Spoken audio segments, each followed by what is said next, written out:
Olá, está começando o Jornal da CUT, Central Única dos Trabalhadores.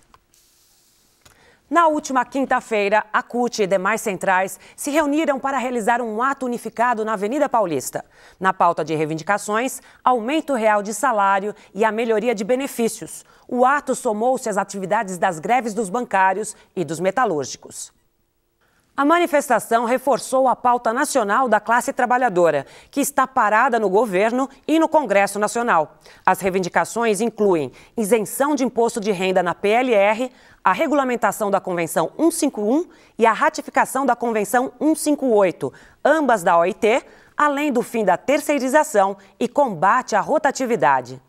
As pautas dos trabalhadores foram trazidas aqui ao ato unificado que reuniu a CUT e as demais centrais e os diversos ramos, como petroleiros, bancários, metalúrgicos, o pessoal da saúde, enfim, várias categorias. Milhares de manifestantes vieram à Avenida Paulista, lotaram aqui a altura do número 1450 desde as 6 horas da manhã.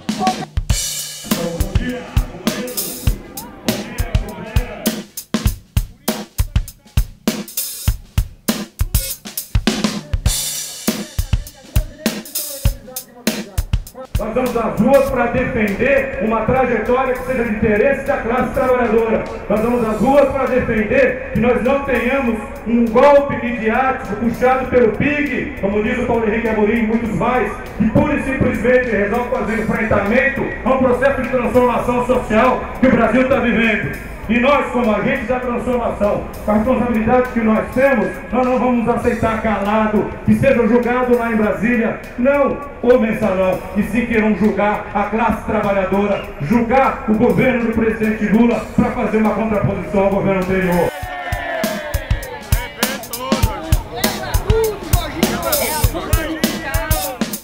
Companheiras, quero trazer aqui o nosso apoio aos metalúrgicos, aos bancários, aos petroleiros, ao correio, aos químicos, ao conjunto das categorias, e falar e cumprimentar especialmente os companheiros bancários e bancárias pela belíssima greve.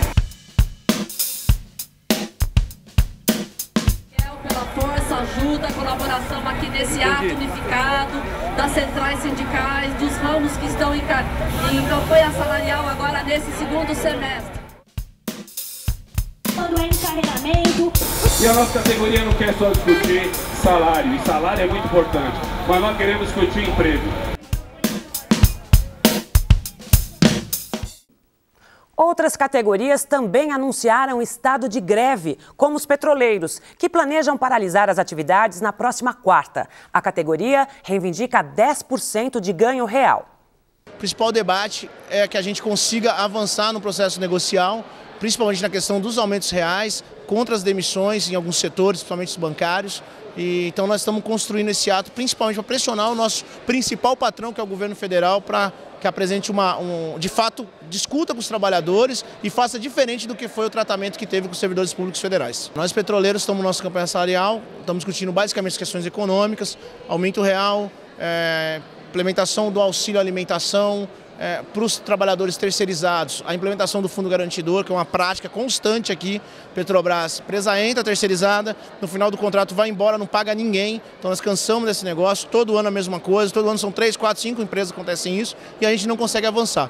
Então tem algumas questões específicas que são basicamente salariais e outras questões que são de fundo mais complexo, que aí tem a ver mais com a vida no dia a dia dos trabalhadores. E principalmente também a questão de segurança e saúde, já que a Petrobras continua matando, nós estamos aí do setor do petróleo com uma série de acidentes, visto que aconteceu na Venezuela, México, e nós entendemos que se a Petrobras não mudar de postura, nós vamos ter um grande acidente também aqui no Brasil. A gente começou nossa negociação no dia 31, apresentamos nossa pauta, dia 3 tivemos uma outra rodada, dia 11 uma nova negociação e ontem a Petrobras apresentou uma proposta que ela apresentou uma proposta importante anteriormente, que foi a antecipação da inflação, já de imediato, pelo IPCA, que pese que o nosso pedido era o ICV-Diese, que nós entendemos que é importante porque funciona como um gatilho e queremos consolidar esse processo nos próximos anos, mas para as demais questões a Petrobras não respondeu e quando respondeu ontem, respondeu simples, exclusivamente, meramente com um aumento real de 0,9%, que é impraticável. Essa empresa nunca ganhou tanto dinheiro no último período, então não tem acordo. Nós vamos seguir as mobilizações pelo país inteiro e estamos pensando, já hoje, depois do ato, nós temos um grande ato no dia 26, uma greve de 24 horas, que nós vamos estar passando por assembleias agora, e vamos construir uma greve nacional por tempo determinado, vamos parar toda a Petrobras se for necessário. Químicos, aeroviários e metalúrgicos se uniram ao ato, levando as reivindicações das categorias.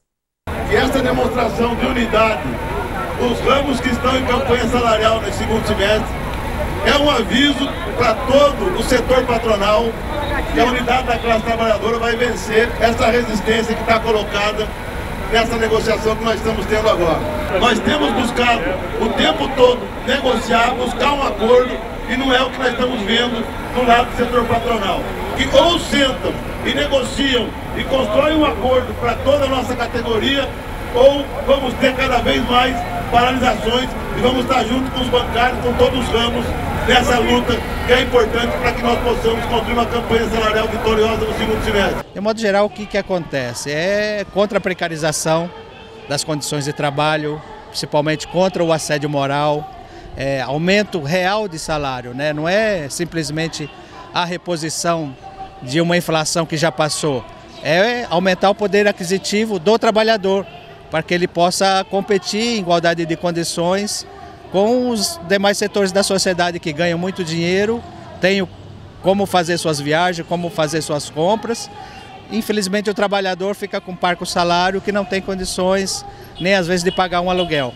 Nós fomos a primeira categoria a trazer de 48 para 44 e nós também saímos no setor químico, no setor farmacêutico, já conseguimos reduzir para 40 horas semanais. E nós queremos, como químico, e como todos os trabalhadores, trazer essa jornada para 40 horas, porque nós sabemos que isso vai abrir um grande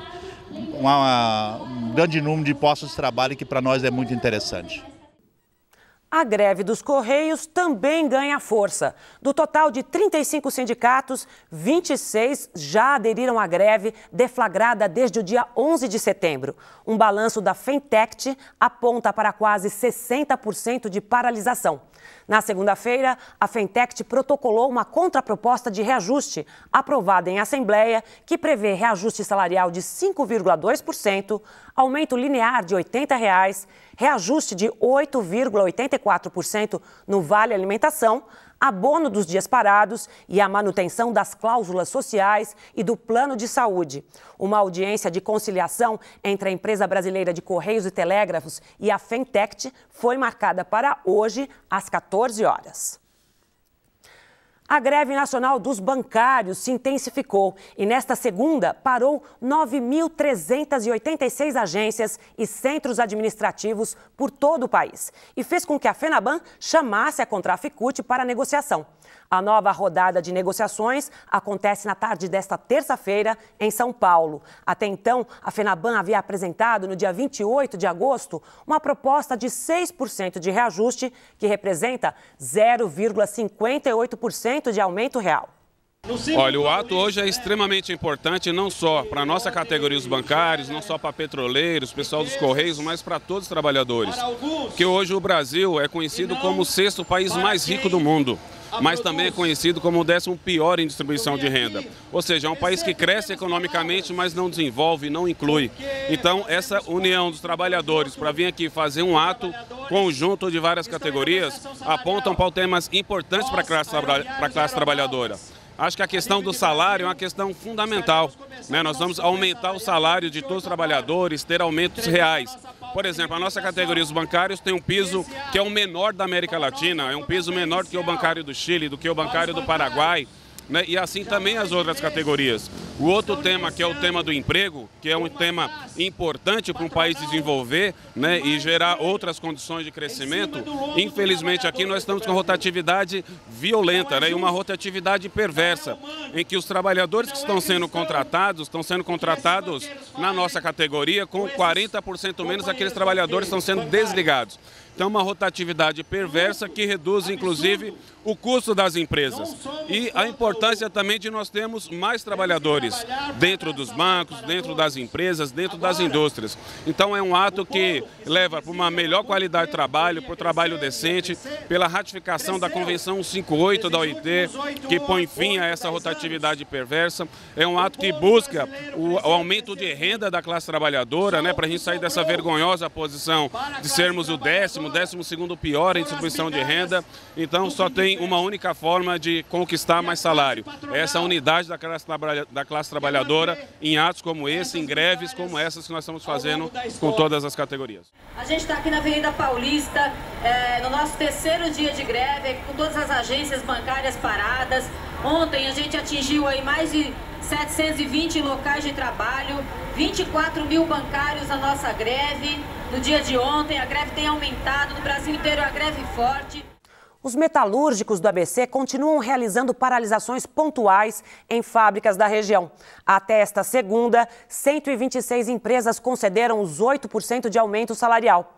Em outras 35 fábricas, os patrões ainda estão resistentes às reivindicações dos trabalhadores. Uma greve a partir do dia 1º de outubro pode acontecer, caso essas empresas não concedam o reajuste. Cada vez mais, essa mobilização está aumentando e está fazendo com que as empresas comecem a ceder e a buscar o caminho do acordo com os metalúrgicos. Nós estamos pedindo a reposição da inflação mais aumento real de salário, na base que foi o acordo com as montadoras. Além disso, tem a discussão da licença maternidade em 3 grupos, que nós ainda não conseguimos concluir, a redução da jornada de 44 para 40 horas e, por último, estamos buscando o acordo do seguro de vida para todos os trabalhadores metalúrgicos no estado de São Paulo. Hoje nós estamos parado com proposta de 6,5, 6, 7, 7,5 e nós ainda insistimos que para se fechar um acordo aqui na Fiesp junto à FEM tem que ser 8% de reajuste. No dia 21 de setembro, Dia Nacional de Luta das Pessoas com Deficiência, a CUT São Paulo realizou um ato público para chamar a atenção sobre as dificuldades enfrentadas por esses trabalhadores. Durante a atividade, a central apresentou suas reivindicações na luta por políticas inclusivas para ampliar a participação tanto no mercado de trabalho quanto no acesso à educação e saúde. Então, essa data, na verdade, o 21 de setembro surge como um Dia Nacional de Luta das Pessoas com Deficiência. E a CUT, como a gente tem uma luta e um coletivo dos trabalhadores e trabalhadoras com deficiência, nós não podíamos deixar essa data passar sem fazer alguma atividade. Todos os anos a gente faz. E para nós é uma data importante porque a gente levanta as questões que estão envolvidas para o conjunto dos trabalhadores e trabalhadoras com deficiência. Por exemplo, a acessibilidade. Como que uma pessoa com deficiência vai ter acesso ao mercado de trabalho? A gente que sabe que em São Paulo é uma dificuldade tremenda. Os ônibus não são adaptados para as pessoas atender. E os que são adaptados são uma minoria, são poucos ônibus que estão na linha. A rede atende, que deveria atender, a população com deficiência também não tem capacidade para atender todo mundo. E também o acesso ao mercado de trabalho, ou seja, existe a lei federal, a lei de cotas, mas várias empresas não cumprem a lei de cota. E por que não cumprem? Porque você não tem uma fiscalização eficiente do Ministério do Trabalho, da Delegacia Regional do Trabalho, para que a lei de cotas seja cumprida. Esse dia é muito importante para a pessoa com deficiência, porque é um dia de luta. Luta quer dizer o quê? Brigar porque não está bom. E realmente a acessibilidade na cidade de São Paulo está péssima. Se vê aqui por esse local, no centro da cidade, que não tem acessibilidade nenhuma para o deficiente. Nós queremos ser cidadãos, porque nós trabalhamos, estudamos, nos divertimos, saímos para todos os lugares e queremos ter o direito de ir e vir em sua plenitude. Foi divulgado no dia 20 de setembro o estudo Vozes da Classe Média, da Secretaria de Assuntos Estratégicos da Presidência da República. O estudo mostra que 80% dos novos integrantes da classe média brasileira são negros. A classe média cresceu 38% nos últimos 10 anos. São 104 milhões de brasileiros atualmente. Apesar de um equilíbrio se estabelecer na classe média, as desigualdades entre as classes ainda permanecem. A diferença entre negros e brancos na classe alta ainda é gritante. 69% de brancos e 31% de negros. Na classe mais baixa é o inverso, 69% de negros e 31% de brancos. Uma sessão especial do Cineclube, evento promovido pelo Sindicato dos Servidores do Poder Judiciário de Santa Catarina, exibirá o documentário Marighella nesta quinta-feira. Isa Grinspoon Ferraz, sobrinha de Carlos Marighella e diretora do filme, participará logo após a exibição de um debate. Carlos Marighella foi um grande militante da esquerda brasileira, fundador da Ação Libertadora Nacional, organização de esquerda que combateu a ditadura militar. Duramente perseguido, Marighella morreu assassinado pela repressão sob as ordens do delegado Fleury em 4 de novembro de 1969. E o Jornal da CUT fica por aqui. Até a nossa próxima edição.